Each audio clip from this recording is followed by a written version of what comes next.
A área de turismo e a rede hoteleira talvez tenha sido as mais afetadas no período da pandemia. E resgata um pouco dessa história recente nossa, porque a gente deu mais importância, né, à área cultural, à área do turismo, e aí os debates foram mais fervorosos. E daqui não é diferente. A Retrofit está atenta ao mercado, sempre que vocês sabem, ao imobiliário, mas ao mercado financeiro e ao empresariado de modo geral, trazendo temas extremamente relevantes. Para a Baixada Santista não é diferente. A gente, quando pega cidades do interior, que tem uma importância grande para o turismo, mas a nossa região é extremamente turística, né? Com a área imobiliária histórica, prédios com mais de 200 anos, 300 anos, com visitas com diversos estrangeiros, e aí não falar dessa área seria negligenciar um tema tão importante. E aí, de novo, eu sempre falo para vocês que a gente faz questão de trazer não só amigos e amigos confiáveis, amigos muito próximos nossos, mas especialistas. E aí hoje, para vocês aqui no Pode Isso Retrofit, nessa edição, temos conosco a consultora de investimentos em hotelaria, Ana Luísa Mancuso, especialista na área. Ninha, obrigado, viu? Imagina, brigadão estar aqui com vocês, uma delícia bater esse papo aqui, um pouquinho de turismo, de hotelaria. Eu vivo isso há mais da metade da minha vida, assim, então vai ser uma delícia falar sobre isso. Ai, que legal. E não podia ser diferente. Acho que quando a gente traz principalmente uma figura feminina para esse mundo empresarial, a gente faz questão de saber também da sua carreira, da sua história, né? Então, assim, você falou, cara, mais da metade da minha vida eu tô nisso. Como é que você entrou? Onde apareceu? E acredito que seja uma paixão hoje, óbvio, né? Você trabalha muito tempo com isso. Da onde veio isso tudo? Esse título é recente, né? Eu já sou hoteleira há mais de 20 anos, me formei em administração hoteleira, numa época que assim, não sei se existia isso, eu não sei como eu descobri isso, talvez uma revistinha de vestibular, sabe? Mas o curioso é que eu não fui uma criança que viajou, então eu não fui uma criança com muito acesso a ficar em hotéis e a viajar e que tinha uma paixão sobre isso. Era uma coisa completamente desconhecida para mim quando eu fui fazer faculdade. Assim, pra você ter uma ideia, minha primeira viagem de avião aconteceu a trabalho. Eu já estava trabalhando com hotelaria. Então realmente foi uma coisa que eu tirei de algum lugar, mas que acho que sempre teve dentro de mim. E aí me formei em administração hoteleira, comecei a trabalhar numa grande rede hoteleira, onde eu fiquei 20 anos, então toda a minha carreira foi construída lá, passando por tudo que você pode imaginar, todos os degraus e os perrengues que vêm junto com uma carreira em operação hoteleira. Fui recepcionista, comecei como estagiária, recepcionista, fui trainee, fui subgerente, fiquei como gerente geral de alguns hotéis por 8 anos, bastante tempo.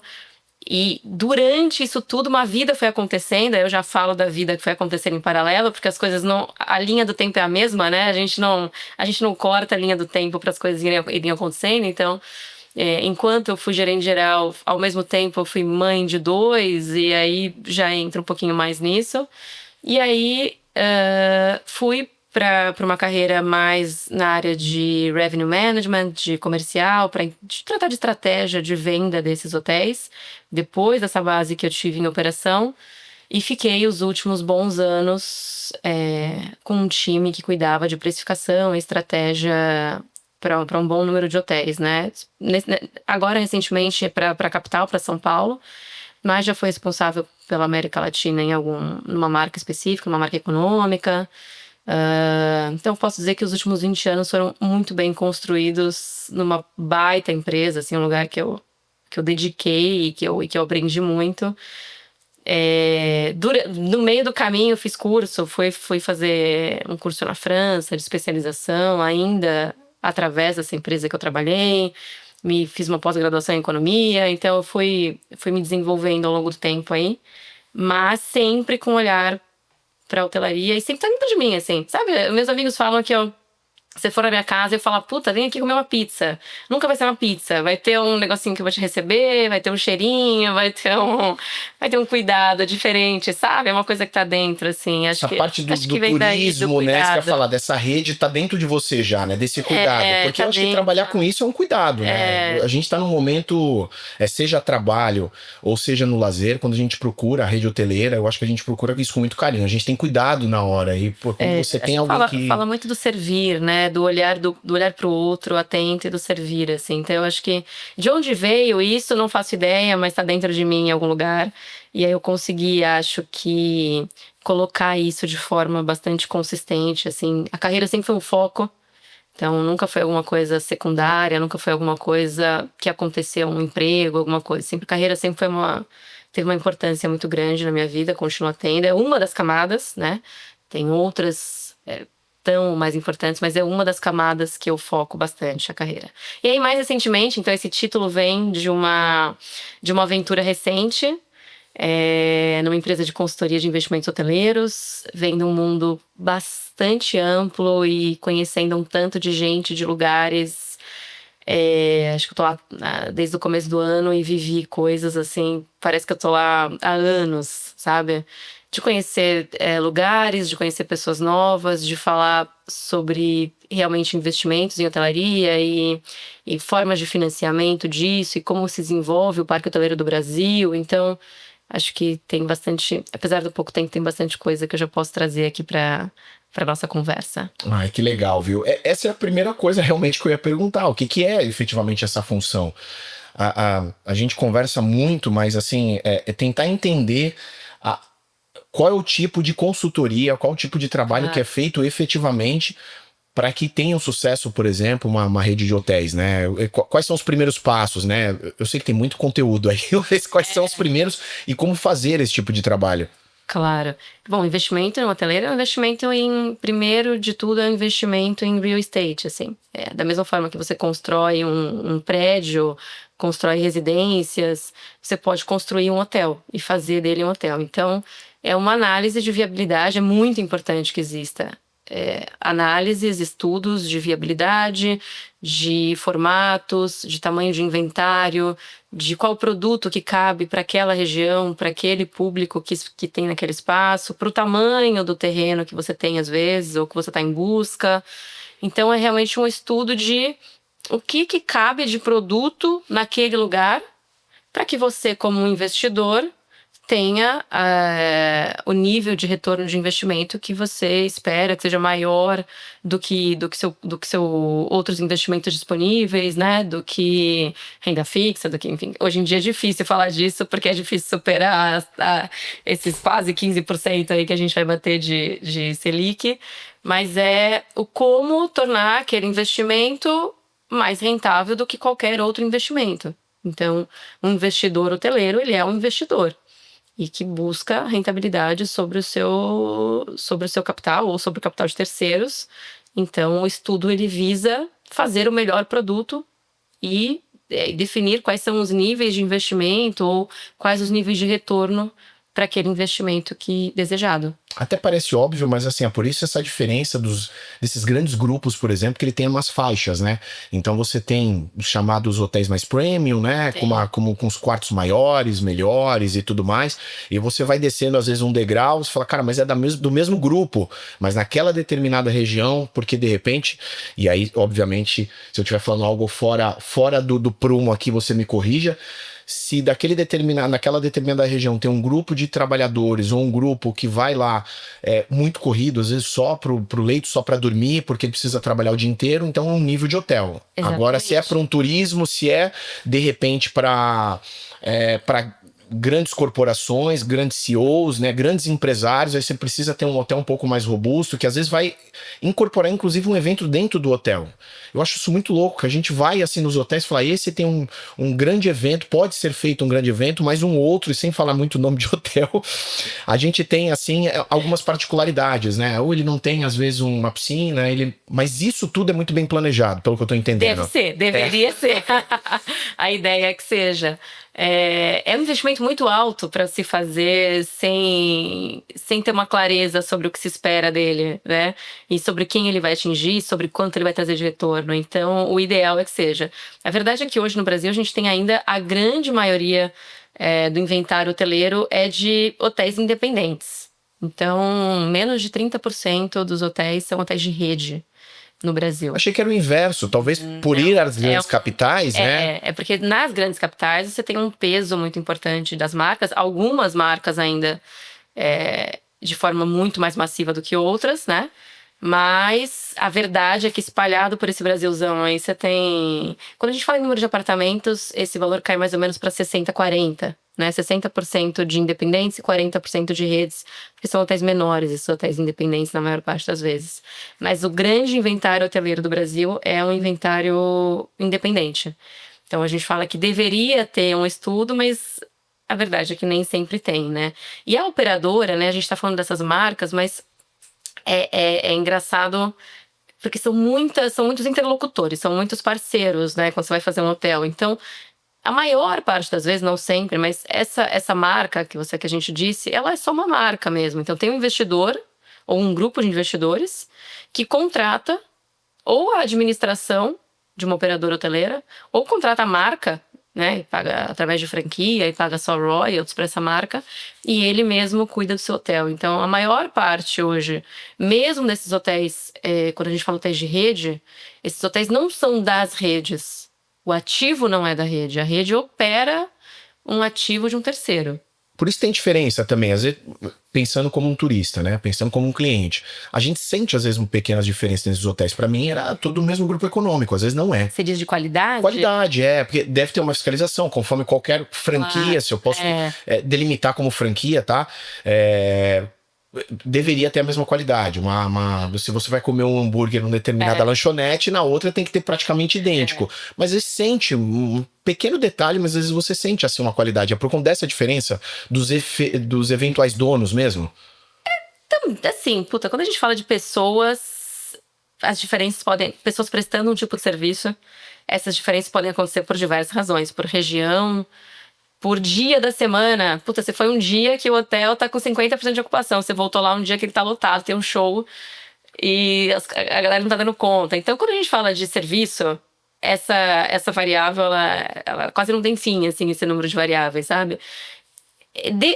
As redes, né, especialmente as redes mais estruturadas, as maiores, elas acabam tendo uma série de padrões, de checklists a serem cumpridos, um manual para que o hotel possa operar dentro dos padrões da marca.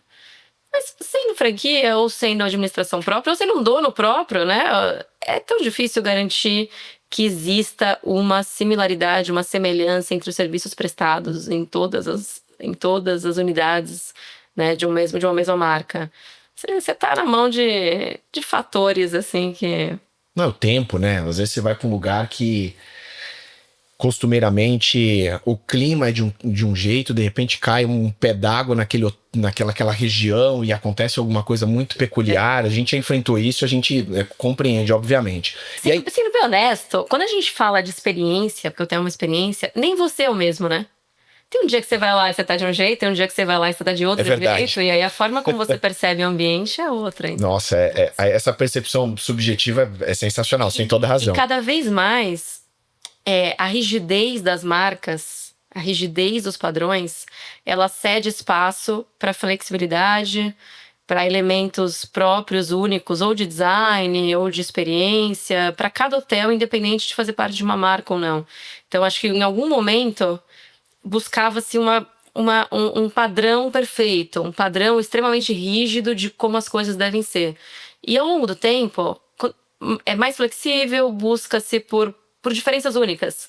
Você é de uma marca, mas está localizado numa região que tem um apelo. Por que não ter uma decoração, ter um prato ou ter um atendimento que é muito característico daquela região, sabe? Então, acho que a gente, como consumidor, muda. E as redes devem se adaptar a esse novo modelo de consumo também. Eu acho um absurdo quando eu vou no Nordeste e não tem comida típica no café da manhã. Não pode, gente. Então, vai ter um cuscuzinho ali. Exatamente. A gente vai atrás, inclusive. Em determinadas regiões, quando a gente vai... não é possível. Senão, que era a minha próxima pergunta. Toda essa consultoria e todos esses dados que você tem, entra também em pousadas ou não? Só a rede hoteleira de modo geral ou você está falando inclui? Não estou querendo, obviamente, colocar as pequenas, as menores, que às vezes ali os leitos, né, os quartos são poucos ali, né? Para uma cidade pequena, uma cidade praiana, às vezes que é tão pequenininha. Uhum. Mas entra também pousada nessa conta? Nessas contas que eu falei agora de 60-40, sim, entra tudo que for leito hoteleiro, registrado como hotel, não entra Airbnb, short-term rental, a gente chama de short-term rental esses aluguéis de curto prazo, né? Apartamentos que você compra aí para alugar. Mas entram. Essa conta é uma conta feita anualmente. Tem a JLL, que faz que disponibiliza um estudo anual. E, se eu não me engano, o último estava em 40, 60 mesmo, em número de leitos. Aí você me despertou uma outra coisa. Uma grande capital, aí vamos falar de São Paulo, que eu acho que assim, teve um boom imobiliário nesse ramo, tanto é que as construções, elas estão vindo, já há uma discussão sobre isso, mas estão fazendo as chamadas não residenciais exatamente Isso. como se fosse um hotel. A estrutura do prédio, como ele está vendendo, ele vende unidades efetivamente para um Airbnb, para locação, ele se torna praticamente um hotel. Ele tem que ter uma recepção diferenciada, ele tem uma piscina, ele tem segurança diferenciado como se fosse um hotel. Você percebe, você entra no prédio já com essa conotação. Uhum. De novo, essa consultoria ou esses dados e tudo que você que está envolvido no seu trabalho, tem um olhar também para esse tipo de empreendimento ou não? Tem olhar, que são duas coisas diferentes, né? Quando a gente fala em divulgação de estudos, então, uma das missões muito importantes da empresa que eu tô atualmente, a Hotel Invest, é divulgar estudos do mercado hoteleiro nacional, tá? Então tem um panorama, que é um panorama que vai sair já, tá fresquinho, referente ao ano anterior e também as tendências de mercado. Elas só englobam dados do FOB. Então, são as redes hoteleiras participantes do FOB. São as maiores redes hoteleiras nacionais, tá? Então, esse tipo de estudo normalmente só agrega informações do FOB. Tá? Agora, estudos para uma região, ou estudos específicos, a gente já tem um estudo no passado feito sobre esse tipo de mercado. Estudos para uma região específica onde vai implementar um hotel. Então, a gente costuma olhar para tudo que envolve aquela região, desde demanda, desde oferta, desde equipamentos turísticos, a gente olha para tudo. Tá? Mas não nos estudos oficiais. Então, quando a gente fala de uma maneira geral, puxa, o desempenho da hotelaria do ano passado foi X, subiu 8% de RevPAR acima da inflação, por exemplo, esse é um dado real. A gente fala de dados de grandes redes hoteleiras. É até difícil fazer, né? Seja das pousadas, é difícil porque não você. tem uma consolidação oficial desses números, né? Seria uma coisa muito declarativa, assim. Então, por isso não é considerado. Se você puder dar um spoiler, eu ia perguntar agora dessa que você falou para mim, assim, dessa noção geral que nós temos nesse mundo, né, corporativo da rede hoteleira. Como tá o Brasil hoje e se você tem dados ou uma opinião sobre Santos? A impressão que dá, nós que somos daqui, que nós temos poucos hotéis e poucas pousadas. E nós estamos falando de Santos, que tem, assim, grandes hotéis, mas mesmo assim há uma impressão da gente que é de Santos, né? Porque quando a gente procura um Airbnb, principalmente, quando a gente procura algum quarto, dá a impressão que não tem muito, principalmente que a gente recebe, tem a recepção de navios. Qual é a realidade hoje da Baixada Santista? E óbvio, a gente pode focar em Santos e também Brasil, assim. Qual a noção que você tem hoje? Tá. Santos é uma cidade que tem um baita potencial turístico, não só pela movimentação portuária, mas especialmente por estar menos de 1 hora de São Paulo. Então, assim, São Paulo, capital, é o principal emissor de turistas do país. Então, quando você está numa cidade que tem um apelo de praia, né, litoral, tem uma movimentação muito importante portuária, e tá a menos de 1 hora de carro de São Paulo, você teria por si só um baita apelo pro turismo. E vem crescendo, né? Então, se eu não me engano, na última temporada agora de verão, a gente teve um aumento aí de 18, alguma coisa perto da casa dos 20% de turistas. Significativo, hein? Significativo. Tem uma questão também de clima, se eu não estou enganada, porque no verão do ano passado mais chuvas, e aí o outro lado de estar tão perto de São Paulo, de estar tão perto do polo emissor e das pessoas viajarem de forma terrestre, é que as viagens, elas são reservadas de última hora ou canceladas de última hora. Então, putz, hoje é quinta, vai chover, eu vou cancelar minha reserva. Ou vou deixar para fazer a reserva na quinta para o final de semana, porque você não tem deslocamento aéreo. Então, são viagens que acontecem com um menor curto de programação, assim, de planejamento, né? Com um tempo mais curto de planejamento. Então, também tem uma questão do clima, se eu não estou enganada, né, nessa última movimentação agora de verão, mas o fato é que a cidade vem crescendo, tem muitos novos atrativos, tem eventos acontecendo na cidade, então acho que a gente tá caminhando para algum lugar bom. Mas, hoje a gente tem, é engraçado que você falou, você tinha comentado, né? Putz, tem pouco hotel aqui. Eu fiz uma busca rápida agora, não é tão a minha praia assim, mas eu fiz uma busca rápida agora e vi que a gente tem um leito para cada 100 habitantes em Santos, tá? E que esse número é muito parecido com os números, por exemplo, de outras regiões portuárias importantes da América do Sul. Então, Buenos Aires, Cartagena, também tem esse mesmo indicador, de um para cada 100 habitantes. Um leito para cada 100 habitantes. Quando a gente vai para São Paulo, claro que São Paulo é gigante, a gente está falando de um leito para cada quase 300 habitantes. Então aqui tem 3 vezes mais leitos por habitantes do que São Paulo. Nossa, impressão totalmente errada. É muito louco. Nossa, muito então louco. Mas é porque a gente está falando de habitantes, a gente está falando de uma cidade turística, então é natural que cidades menores, que são mais turísticas, têm menos habitantes, elas vão ter esse indicador maior. Isso é natural. Mas mesmo o Rio de Janeiro, por exemplo, tem menos leitos por habitante do que a gente tem em Santos. Por quê? Mas é uma cidade pequena, né? Com menos de 450 mil habitantes aí. Então, isso é suficiente para a cidade? Essa pergunta, né? Volto a falar, eu não sou uma especialista em Santos, mas é a minha visão do mercado hoteleiro da região com o que eu vejo aí no restante do Brasil. É suficiente? Por enquanto porque a gente está falando de uma taxa de ocupação que já crescente, mas que está na casa dos 60% de ocupação anual. E isso considerando a sazonalidade, né? Então você tem períodos como o verão que fica na casa de 80 e você tem o período da baixa temporada que fica na casa de 40. Então você tem essa sazonalidade que é bastante forte. E isso dá uma média anual aí de uns 60%, mais ou menos. Então, é suficiente? Tem espaço para mais? Tem. Depende de um crescimento de demanda que seja consistente nos próximos anos.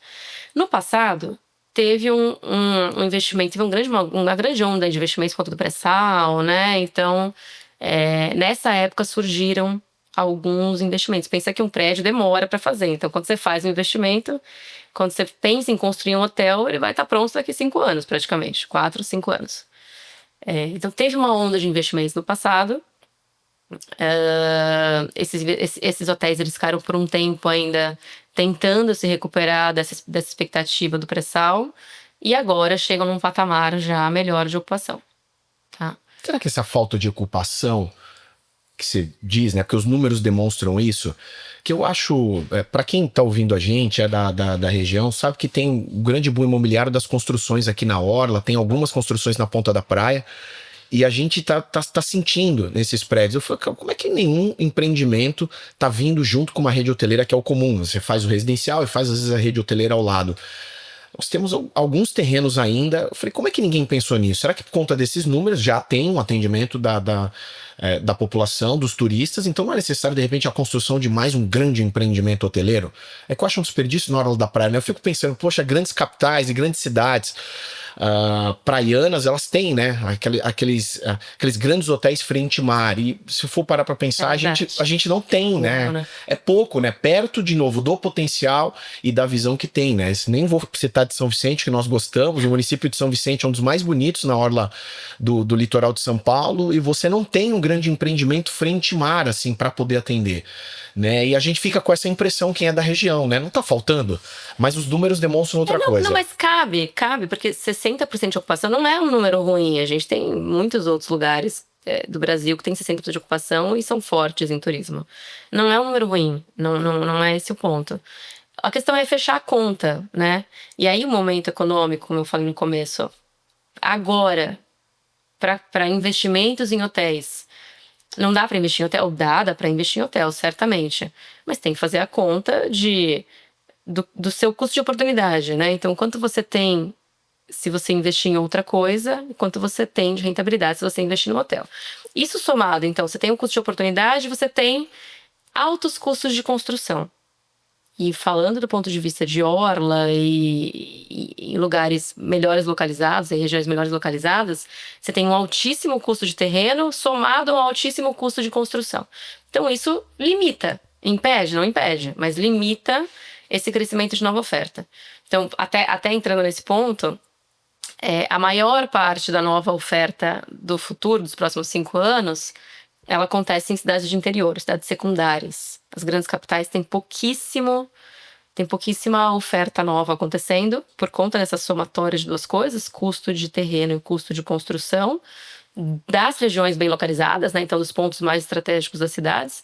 Então, essa oferta, ela acaba se expandindo para cidades secundárias, muito mais do que grandes cidades. Santos é uma cidade que caberia alguma coisa nesse sentido, desde que a conta de custo de construção, custo de terreno, questões tributárias, etc., elas possibilitem isso. Mas Santos, eu sou apaixonada, né? Nós somos, enfim. Mas tem muito espaço. Tem muito espaço. E a gente está indo no caminho certo. Então, olhando para do que a gente vê em outras regiões, a gente tem um caminho que é bastante mais positivo do que negativo. E tem uma onda aí que, assim, então tem pouca oferta em grandes capitais, mas tem um foco muito grande para lazer. Então, a gente vê lazer crescente. Você começou a conversa aqui falando da pandemia, né? E a pandemia, de fato, ela muda a forma de consumo. Ela traz muito mais relevância para as experiências, para o que a gente vive, para os momentos. Então, é mais viver e menos ter, assim, né? Isso mudou um pouco a forma das pessoas consumirem.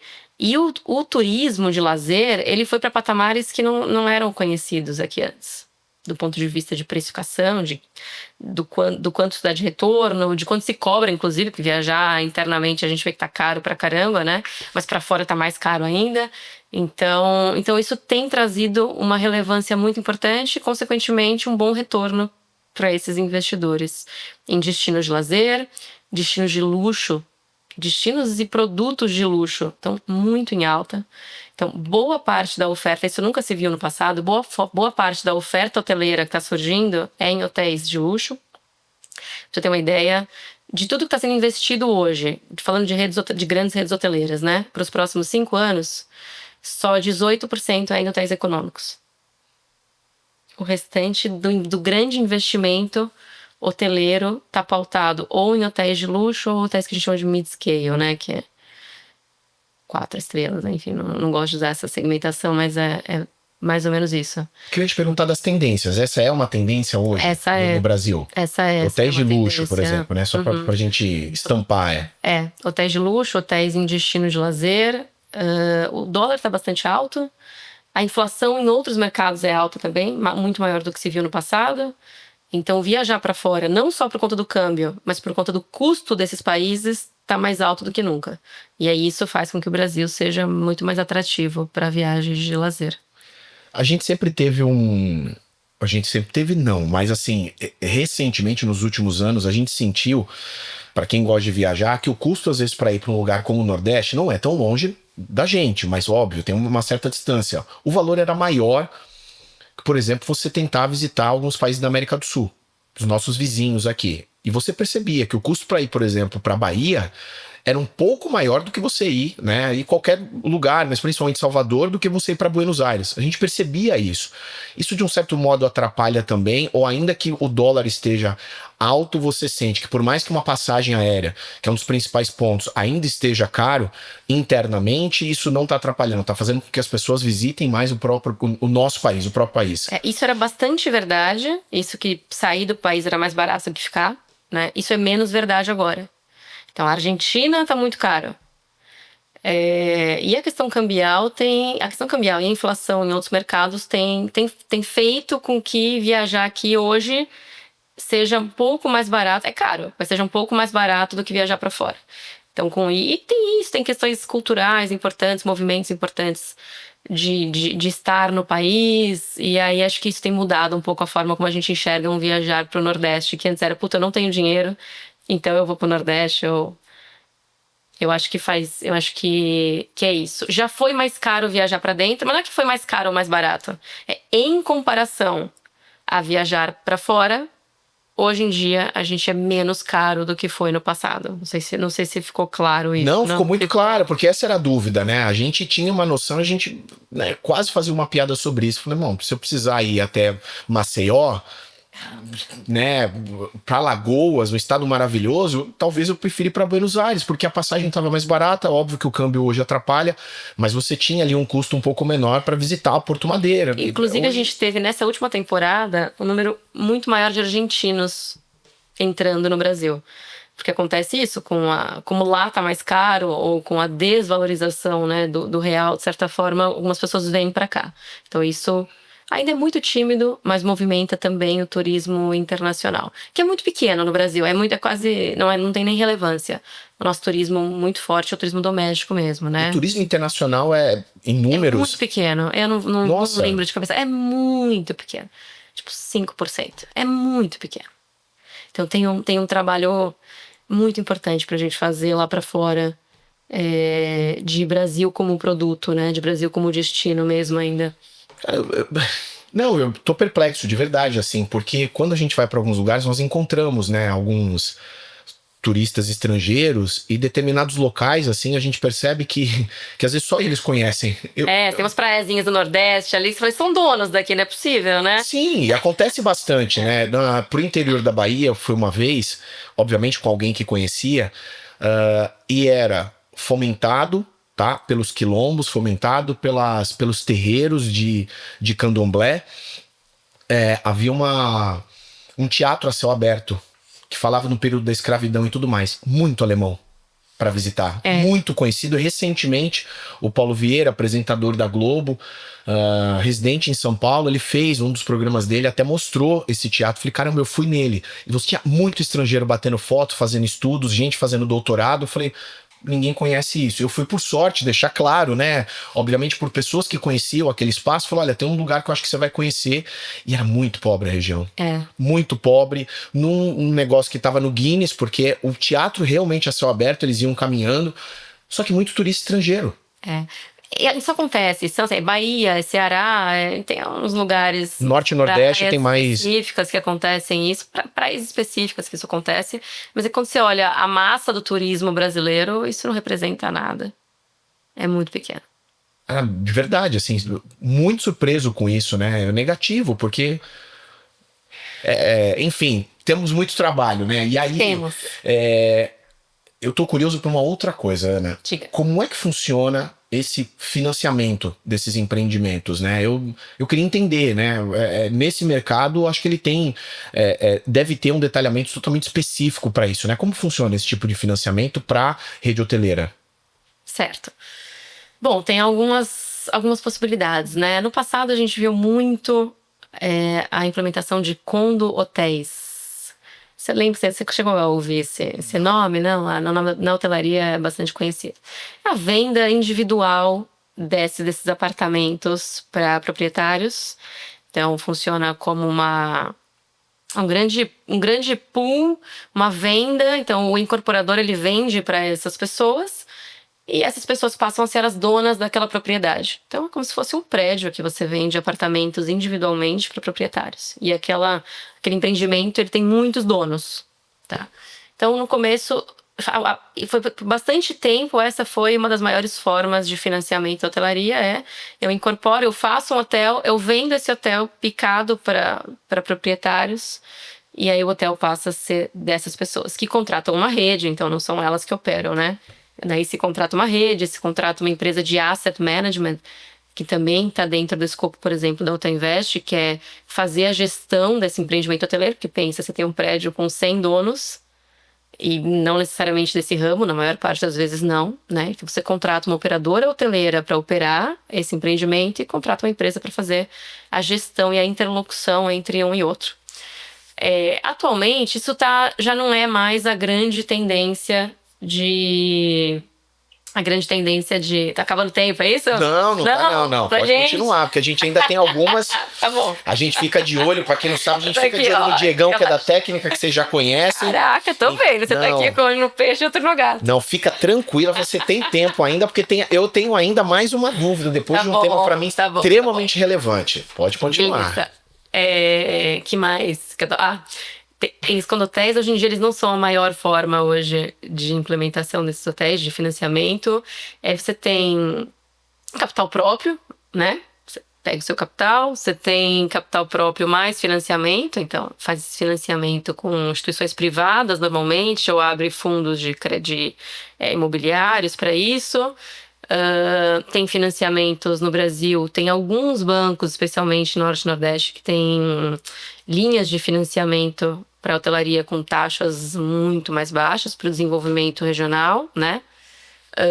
Então, são financiamentos e você tem multipropriedades e timeshare, que são outras duas coisas bem relacionadas à hotelaria, assim, que são formas de alavancar o dinheiro para fazer o hotel. Multipropriedade é quando você também constrói um hotel e aí você tem, sei lá, 100 quartos e você também vende os quartos para essas pessoas são donas dessa propriedade, com escritura e tudo dessa propriedade, elas podem usar aquilo como uma segunda residência. Então, eu compro um apartamento e uso aquilo como uma segunda residência por um tempo.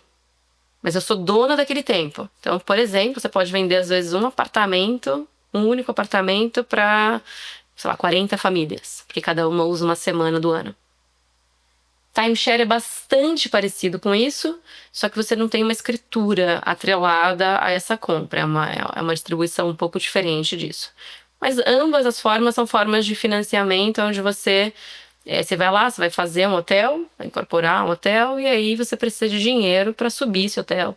Então você vende antecipadamente essas cotas de multipropriedade. Com isso você arrecada esse fundo e constrói o hotel. Qual é o mais comum hoje, assim, o que você está vendo? Hoje de tendência mesmo? Capital próprio com financiamento.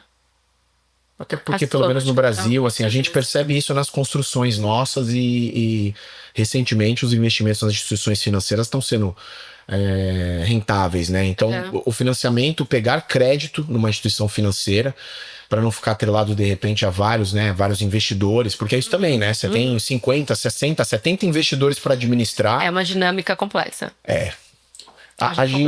E a questão do financiamento é importante porque, dependendo da taxa de retorno que você vai ter nesse empreendimento, a taxa de retorno é maior do que o que você tem financiado no banco. Então, por isso até a importância de um bom estudo, né? Porque você vai falar, puxa, eu vou pegar um dinheiro que custa X e a minha taxa de retorno prevista desse investimento é 2, 3 pontos percentuais a mais. Então, com isso, você consegue até uma alavancagem financeira, né? Você está ganhando dinheiro em cima do seu financiamento, porque está rendendo mais do que o que você financiou. Não, é super interessante, né?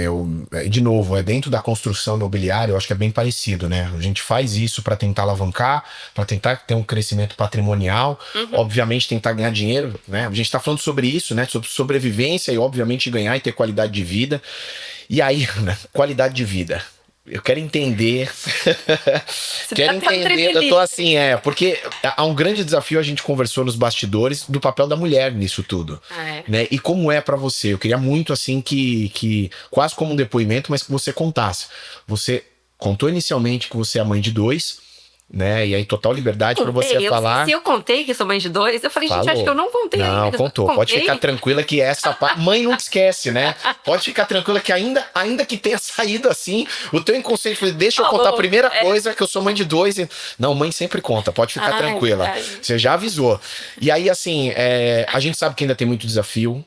Né? Você vai poder falar melhor do que eu. Acho que a gente teve um crescimento dentro desse tema se eu puder falar do feminismo de modo geral, mas do papel da mulher no mundo corporativo. A gente sabe ainda que tem muito desafio, longe de ser o ideal, financeiramente, inclusive. A gente sabe que são muitos desafios, porque por muitas vezes ainda há discussão da rentável, da remuneração em relação à diferença de homem para mulher. Então, como é que foi esse tempo inteiro? Se você quiser contar um pouco da história, mas como é hoje também esse papel e como se desdobrar, né, nesse papel familiar e como mulher, e quais são os desafios?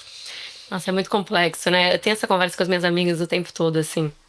E, aliás, elas são parte bem importante dessa rede de fortalecimento. Porque quando você tá numa rede e consegue compartilhar de todas as complexidades que compõem essas camadas aí que a gente vive, você se fortalece, né? Então, acho que eu comecei falando delas porque eu lembrei que esse é um papo recorrente, assim. Toda vez que a gente se encontra, a gente fala bastante sobre isso e isso ajuda a fortalecer. Então, acho que antes de falar do desafio, eu vou contar. Bom, eu sou mãe de 2, tenho 2 meninos, um de 9 e um que vai fazer 12. Tem uma festinha do pijama sábado em casa com mais 7 crianças e eu dei um E a Ana tá transtornada com a festa do pijama, quero deixar claro. Já tô denunciando porque já. vai chover e eu tinha programado descer na praia com as crianças, então eu já entendi vai que todo agora mundo dentro de um apartamento. Dentro do apartamento. Entendi o desafio. Então, eu sou mãe de 2, o B que tem 9 e o Rico que vai fazer 12. E eu fui fazendo isso e casei, né? Então eu fiquei muitos anos casada e fui mãe e estudei. Então eu fiz a pós-graduação, eu fiz uma outra pós-graduação na França. Quando eu tinha o Henrico tinha 1 ano e meio. Então, assim, as coisas foram acontecendo todas juntas, é isso que eu digo, né? A vida não parou. E falou, então agora vamos brincar de ser mãe. Daqui a pouco, então agora a gente volta e brinca de trabalhar. Então agora a gente volta e estuda. As coisas vão acontecendo de forma contínuas, assim. E isso é muito complexo, porque carrega... A gente faz, né? Eu faço, eu falo, eu vou. Vou com culpa. Culpa demais. Vou com medo demais. Mas vou. E aí depois você posta uma fotinho no Instagram e as pessoas falam, meu Deus, que mulher plena. Não é mulher plena, ela é louca. Não é mulher plena, é mulher louca. Mas ela vai. Ela vai assim mesmo, né? Então... só pra passar da vida, assim, né? Eu estudei, e aí fui trabalhando, era gerente de hotel, uma loucura ser gerente de hotel. E tive um filho, depois tive outro filho. E aí falei, vou estudar esse curso que eu fiz na França. Era um curso que eu queria muito fazer. Mas muito, assim. Eu foquei nele. Falei, eu quero fazer. E fiquei uns 2 anos falando na época ali, com o meu chefe direto. Eu quero fazer. O que eu preciso fazer pra fazer? E na hora que surgiu o processo seletivo pra eu fazer, eu tinha um filho de 1 ano. Eu falei, bom, vou fazer esse processo seletivo porque eu vou passar mesmo, né? Negócio todo inglês aqui, umas coisas que eu não faço faz tempo, não sei o que, eu não vou passar, então eu vou fazer o processo seletivo. Eu passei. E aí a decisão é, vou ou não vou com um filho de 1 ano e meio? Eu ficava lá períodos, né? Então eu ia, ficava 15 dias, voltava, fazia o curso aqui remotamente, algumas reuniões remotas, ficava mais 15 dias, voltava. Isso aconteceu algumas vezes. E muito louco, porque a primeira coisa que eu pensei no vou ou não vou é o que as pessoas vão pensar de mim. Não é se eu dou conta. Não é se meus filhos vão ter com quem ficar, porque naquele momento eu tinha uma rede ainda tenho uma baita rede de apoio, mas tinha uma relação muito equilibrada ali com o pai dos meninos de cuidado, né? Uma relação muito equilibrada de cuidado, muito saudável. Então eu não tinha dúvidas de que ele ficaria muito bem com o pai. Então isso também é um privilégio, né? Nem todas as mães têm isso. Todas as mães têm isso. E a primeira coisa que eu pensei foi, o que as pessoas vão pensar de mim? E fui com uma baita de uma culpa. É mais culpa do que medo de não dar certo, assim, sabe? E essa culpa, ela me acompanha até hoje. Então, nas decisões que eu tomo da vida, de viagens que eu tenho que fazer, de passos na carreira, se eu vou um passo a mais, se eu não vou, se eu tento ou se eu não tento, a primeira coisa que me acompanha é a culpa. E aí, mas ao mesmo tempo, o fato de ter tido, né? Então eu tive uma mãe que é professora, mas que foi crescendo aí na carreira da educação, e viúva, e que tinha 3 filhos. E foi fazendo. Então, toda vez que eu paro e lembro qual o sentimento que eu tenho com relação à minha mãe, né? É um sentimento de admiração. É um sentimento, puta, que mulher foda. E aí, quando vem a culpa, eu penso, tudo bem, vai dar saudade, tá? Mas eles vão ficar felizes por eu estar feliz. Muito mais por eu ser uma mulher foda, não é isso? Mas é por ser uma mulher feliz. Então eu entendi que todas as vezes que eu tenho uma decisão que eu tomo, que naquele momento é a minha carreira, que eu tomei essa decisão pela minha carreira, ou por algum passo que eu quero estar feliz, não só pela carreira não, tá? Porque pode ser viajar pra Bahia com as amigas. Mas é uma decisão que eu tome, que é pro meu bem-estar, eu converso com eles de forma muito transparente. Falo, eu vou fazer isso, porque eu quero fazer isso, porque eu estou feliz com essa decisão, então que a gente fique feliz junto, e depois eu conto pra vocês como foi e tudo mais. Então eu tento passar pra eles que dentro dessas escolhas, que são escolhas, que mais do que tudo são escolhas. Quando eu viajo, eu trabalho, eu não viajo choramingando, ai filho, eu não acredito, a mamãe tem que viajar, me desculpa. Não, essa é uma decisão. Não é que toda viagem é uma decisão, não é isso. Que fique claro, né, que eu não sou tão dona assim às vezes. dessas decisões. Mas não é que viajar naquele momento é uma decisão. Mas é que aquele pacote de eu estar naquele ambiente faz parte de uma decisão. E que eu sou feliz com essa decisão.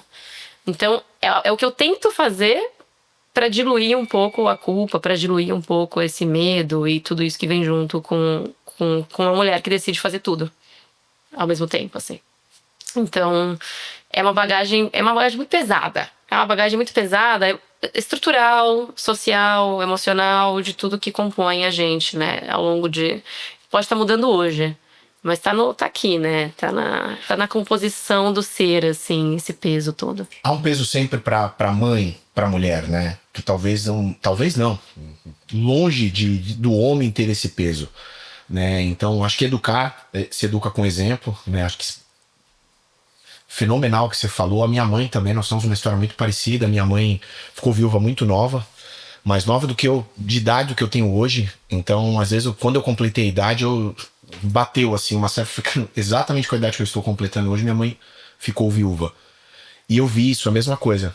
A minha mãe fez escolhas, trabalhava 12 horas, 14 horas por dia, e eu tenho essa mesma admiração, né? Então, pode ter certeza que seus filhos vão ter esse mesmo olhar, se não mais ainda do que você tem da sua mãe, né? E de novo, eu acho que são desafios, e eu queria, para terminar aqui assim, te perguntar, acho que esse é o papel mais importante que você tem. Eu acho que toda mãe fala isso, né? O papel mais importante que tem é ser mãe, então não vou tirar isso, não vou falar que é diferente. Ninguém substitui, né? Então... substitui como tutor, mas não como mãe, de fato. Sim, e esse papel, pra gente terminar, e esse papel da mulher dentro desse mundo corporativo, especificamente. Eu nem vou perguntar se está sendo fácil, porque não foi fácil a trajetória, tenho certeza. 20 anos, o que a gente está vivendo hoje, de novo, das melhorias que a gente tem do papel da mulher, desse enfrentamento da mulher, é um pouco melhor do que a gente está falando de 15, 16, 17 anos atrás. Mas hoje, muitos desafios ainda, as pessoas enxergam isso de modo diferente, você ainda entra na sala e as pessoas têm esse olhar um pouco de forma diferente, ou esse seu papel ele já está numa prateleira que isso não se discute mais? Não, é o tempo todo discutido. Isso é o tempo todo. Você se coloca em pauta ali, tenta provar o seu valor, muito menos do que era, muito menos, mas pelo tempo que tá passando, pela informação que tá correndo, mas também pela segurança que a gente tem ao fazer 40 anos e também não ligar mais para algumas coisas, né?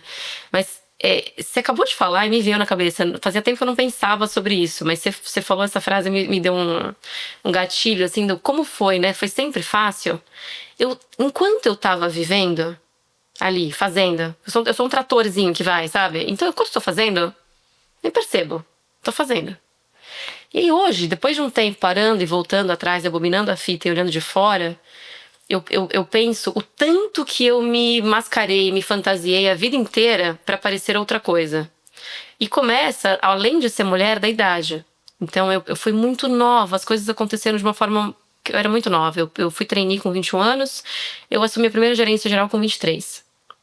Eu acho que era da rede toda, eu e mais um cara lá, a gente foi as pessoas mais jovens, assim. Então, assumir uma gerência geral de um hotel com 23 anos e ter que fazer uma assembleia para investidores, diversos investidores mais velhos. A maioria homem. 95% homens, com 23 anos, e eu tinha uma carinha de novinha, assim. O que eu fazia? Eu era brava. Eu sou brava, não é que eu não tô aqui me isentando de culpa, porque eu sou brava, né? Assim, eu sou brava, sou animada e tal. Mas eu me fantasia, eu era uma coisa assim séria e brava, e a forma como eu me vestia. E era uma coisa bem sisuda mesmo, assim, porque era o jeito que tinha de eu parecer confiável. Mais velha, confiável. Eu nunca ia chegar e sentar assim, fazer uma brincadeira. Nunca. Era aquela postura, aquela coisa firme e tal. E demorou muito tempo pra eu conseguir me libertar disso. E isso começou a refletir na minha vida. Eu ser mais eu, né? Confiar mais em quem eu era, independente do que as pessoas estavam pensando ali, confiar no meu conhecimento. Mas isso demorou muitos, muitos anos. Refletiu em quem eu era, na forma do que eu me vestia. Comecei a me vestir de uma forma que sou mais eu do que aquela parede preta e branca que não dá risada. E aí só que eu só vejo isso hoje, tá? Então na época tava tudo ótimo. Mas é isso, eu acho que as mulheres, em geral, o tempo todo, elas se transformam em coisas que são mais aceitáveis ao olhar do outro. Então, precisa ser mais séria, precisa ser mais... Mas ao mesmo tempo precisa ser doce, porque mulher muito, muito assertiva é doida, né? É louca, é brava e tal. Então você tem que ser séria, mas tem que ser doce. Você tá o tempo todo tentando se encaixar nas imagens que as pessoas já construíram de mulheres e você tem que fazer parte daquela mesma... entrar naquela embalagem, né? Então, acho que isso não muda, e não sei se muda tão cedo. Tá mudando, né? Mas são gerações. É uma questão que demora algumas gerações, eu acho, pra... A gente tá longe, né? Deixar claro, assim. E a gente agradece. De verdade, a gente agradece porque, assim, se não fosse a sua mãe, não fosse a minha mãe, não fosse você, não sei o que aconteceria, né? Se a gente não tivesse alguns personagens, né, que travestem dessa forma, que transacionam dessa forma, a gente não tem, de repente, um olhar mais fino, mais educado, por exemplo, dos seus filhos. Porque provavelmente se eles não tivessem esse exemplo ali na frente, eles não teriam esse olhar, entendeu? Para olhar de forma diferente uma mulher. Que é isso que a gente precisa. É educar esses homens e entender que o papel hoje da mulher é totalmente diferente. E como você falou, sei que vai demorar, mas isso com exemplo, acho que a educação com exemplo é maravilhosa. Eu tenho uma esperança danada nessas novas gerações aí. Eu vejo um olhar muito mais sensível, assim, pra vida. Bom, tenho 2 meninos, tento fazer a minha parte. Mas já vejo. Aliás, adoro estar entre 7 meninos, porque eu fico escutando as conversas e já me parece uma coisa muito mais saudável, assim, muito mais sensível. Eles choram, eles falam do que eles pensam. É diferente. Quero sua experiência depois, nós estamos no horário, porque a mulher do mundo corporativo, ela tem reunião, quero deixar isso claro. Mas recentemente a gente viu algumas séries aí que tá mais em alta. Quando nós gravamos, nós falamos que eu acho que tem tudo a ver um tema, por exemplo, com a Ana, e a gente quer falar sobre isso, trazer psicólogo e tudo mais, a gente quer a sua opinião depois, né? Recentemente a Netflix, né, publicou uma série chamada Adolescência, que eu imagino que você pelo menos tenha passado Já o olho assisti, nela. Imagina, então assim, obviamente. e eu fico olhando aquilo, de novo, não tenho filhos, mas assim, eu fico olhando, eu fiquei extremamente perplexo, surpreso, eu imagino uma mãe. Então, tema já pra ficar guardado pra gente conversar depois, disso. tá? Então, Adoro. pode se preparar. Só tô terminando por conta disso, da reunião dela. Quero deixar isso muito claro. Eu posso, antes de terminar? Lógico. Eu esqueci de uma camada, que é uma camada importante pra mim, que é de empreendedora. Porque tem uma camada que sai do consultora de hotelaria e sai do mãe, que é a empreendedora, né? Então a gente tem um negócio juntos, a gente é sócio, Fantástico, sim. Retrofit, e a gente tem um negócio juntos, que é o Merlot. Que é fruto de um empreendedorismo também que vem da vida. Nessa vida que se trabalha, que se tem filhos, ao longo da vida eu abri outras coisas, assim, nada a ver, licença maternidade do primeiro, eu abri uma Facebook de reuso de coisas de decoração, assim. Porque as pessoas cansam das coisas de decoração, né? Mas não deu certo, porque foi na licença maternidade, aí a vida volta a trabalhar depois, sabe essas coisas? Mas eu acho que no meio da vida acontecendo, eu sempre fui tendo essas vontades de empreender. Enquanto pequena, minha mãe sempre fala isso, eu vendia as coisas. Eu fazia colar de miçanga e ia vendendo para as vizinhas. Eu fazia um bazar na porta de casa, colocava uma cartolina escrito Bazar da Cris. Cris é minha mãe. Só que eu vendia as coisas dela. Tipo, bijuteria que ela não usava mais. Eu fazia uma banca na porta de casa e ficava vendendo as coisas. E ela ficava brava. Ela, filha, vão achar que eu tô te colocando pra trabalhar. Sensacional. A vida inteira. E aí, o negócio mais recente, que hoje é tocado por aquela equipe linda, né, do Merlot, mas que somos sócios. Foi um grande sonho de empreendimento aquilo. É lindo ver o Merlot acontecer com tanto de alma, de personalidade que tem aquele lugar, né? E eu sou muito feliz de ser sócia de lá junto com vocês. Cara, que legal. Eu precisava terminar, a gente tinha muito tema para falar e a gente deixou um pouco esse de fora, mas a Ana é uma das fundadoras do Merlot, né? Quem criou toda uma consultoria, inclusive, ali dentro, e quem fez começar, obviamente, junto com o Rafa, você já conhece, já esteve aqui na mesa com a gente. Então, são ali os grandes fundadores, quem colocou a mão na massa, e a gente veio para ajudar. É um prazer enorme ter a Ana como sócia. E são muitas vertentes, né? Ela, como uma grande consultora, mãe, empreendedora. É tema para mais de metro, a gente fala no próximo, tá? De novo, senão atrapalha a reunião dela. Aninha, obrigado. Obrigado mais uma vez. Beijo, prazerzão, gente, estar aqui com vocês. Prazer é nosso. Pode ir Retrofit, clica, segue, entendeu? E depois a gente vai fazer uns cortes maravilhosos, pode ter certeza. Aninha volta daqui a pouco, tá? Beijo no coração. Valeu!